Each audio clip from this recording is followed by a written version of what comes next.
Hello friends, नमस्कार। कैसे हैं आप सब? मैं आपका अपना मित्र एडवोकेट एसएस मिश्रा लीगल दर्पण चैनल में स्वागत करता हूं।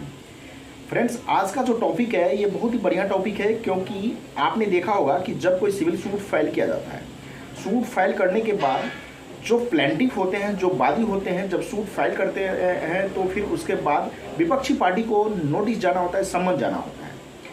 अब सम्मन यदि तामील हो जाता है, सर्विस हो जाता है तो ठीक है, वो पार्टी आते हैं। यदि तामील नहीं होता है तो फिर उस स्थिति में सम्मन को तामील करने के क्या क्या जरिए होते, कैसे उनको हम सम्मन सर्विस करा सकते हैं, किस मोड से सम्मन सर्विस करा सकते हैं, कौन कौन से मोड होते हैं, उसी के बारे में आज मैं बात करने वाला हूँ, चर्चा करने वाला हूँ, बताने वाला हूँ।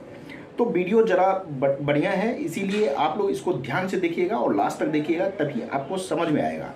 तो इस वीडियो को देखने के लिए चैनल पे बना रहिए, और यदि वीडियो अच्छा लगे तो चैनल को ज़्यादा से ज़्यादा सब्सक्राइब, लाइक और शेयर करने का कोशिश कीजिएगा, ताकि ज़्यादा से ज़्यादा व्यूअर्स को इस टॉपिक के बारे में पता चले और वो अपने नॉलेज को बढ़ा सके।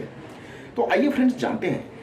फ्रेंड्स, जब कोई सिविल सूट फाइल किया जाता है, सिविल सूट फाइल करने के बाद विपक्षी पार्टी को नोटिस भेजने के लिए जज साहब ऑर्डर करते हैं कि इनको सम्मन भेजा जाए, ताकि और प्लेंटिफ को ऑर्डर करते हैं कि आप जो है पीएफ फाइल कर दीजिए और उनको सम्मन जाएगा। प्लेंटिफ के वकील साहब प्रोसेसिंग फी यानी पीएफ जो होता है वो फाइल करते हैं एलमेद रूम में, और उनके बाद जो है सम्मन तैयार होता है। सम्मन के साथ प्लेंट की जो कॉपी होती है वो प्लेंट जाता है विपक्षी पार्टी को, सम्मन जाता है। विपक्षी पार्टी के द्वारा यदि एड्रेस सही रहता है और सम्मन सर्विस हो जाता है तो वो दूसरे डेट पे आ जाते हैं। मान लीजिए यदि एड्रेस के कारण या विपक्षी पार्टी सम्मन लेने से इनकार कर दिया, उन्होंने जैसे पोस्टमैन है या जो भी है उनको यदि पैसे खिला के या जो जैसे भी हो वो सम्मन नहीं लिया, वहाँ दिखा दिया कि सम्मन सर्विस नहीं हुआ, सर्वड नहीं हुआ, तो फिर आप किस मोड से कर सकते हैं? तो देखिए, सम्मन सर्विस करने के जो है आप मेल से भी कर सकते हैं, व्हाट्सएप के थ्रू भी उनको सर्विस करा सकते हैं। लेकिन यदि नंबर चेंज है, व्हाट्सएप भी सर्विस नहीं हुआ, मेल भी उनका काम नहीं कर रहा है, डिलीवर्ड नहीं हुआ आपका ईमेल, तो फिर आप किस मोड में जाएंगे?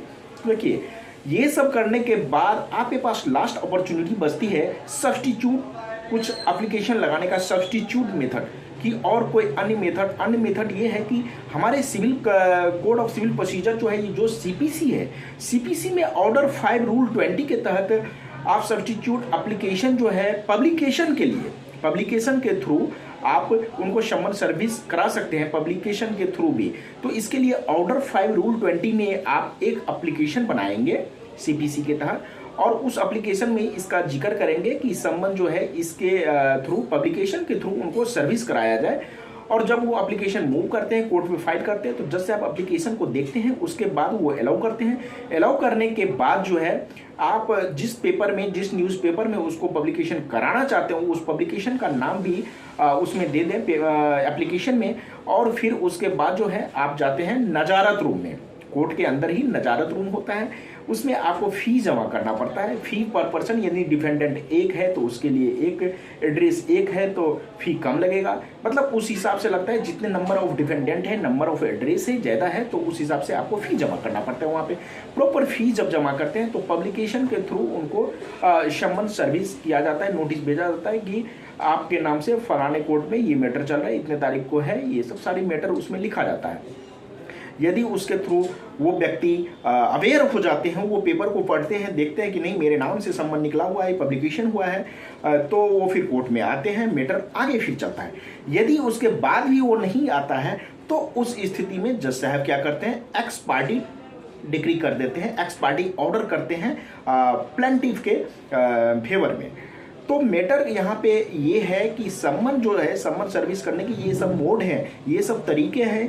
आप बाय पोस्ट उसको कीजिए या व्हाट्सएप पर कर दीजिए या मेल के थ्रू कीजिए। लास्ट में आपके पास बचती है, जो बचता है आपके पास तरीका, वो है सब्स्टिट्यूट एप्लीकेशन का, जो सीपीसी ऑर्डर 5 रूल 20 के तहत पब्लिकेशन के थ्रू आप करा सकते हैं। तो ये कुछ जानकारियां थी जो कि इंपॉर्टेंट जानकारियां हैं, क्योंकि आप यदि कोर्ट में केस फाइल करते हैं, सूट फाइल करते हैं और विपक्षी पार्टी को वो सम्मन नहीं मिलता है या किसी कारणवश वो नहीं लेते, इग्नोर करते हैं, तो फिर आपका केस आगे नहीं बढ़ता है। तो ये बहुत ही इंपॉर्टेंट स्टेज है सम्मन सर्विस कराने वाला, ताकि दूसरी पार्टी जो है उनको इस चीज़ का इन्फॉर्मेशन मिले कि उनके खिलाफ सूट फाइल हुआ है फलाने कोर्ट में, जिस भी कोर्ट में और जिन जज साहब के पास है। तो ये जानकारियाँ थी जो मैंने आप लोगों से साझा किया। यदि जानकारियाँ अच्छा लगा हो तो आप लोग कमेंट करके बताइएगा कि कैसा लगा, और इस तरीके की वीडियो को पाने के लिए आप मेरे चैनल को सब्सक्राइब कीजिए और बेल आइकन को प्रेस करना नहीं भूलिएगा, ताकि मेरे नए आने वाले वीडियो का नोटिफिकेशन आप लोगों को मिलता रहेगा। तो फ्रेंड्स, आज तक के लिए इतना ही, फिर मिलेंगे नेक्स्ट वीडियो में। तब तक के लिए धन्यवाद।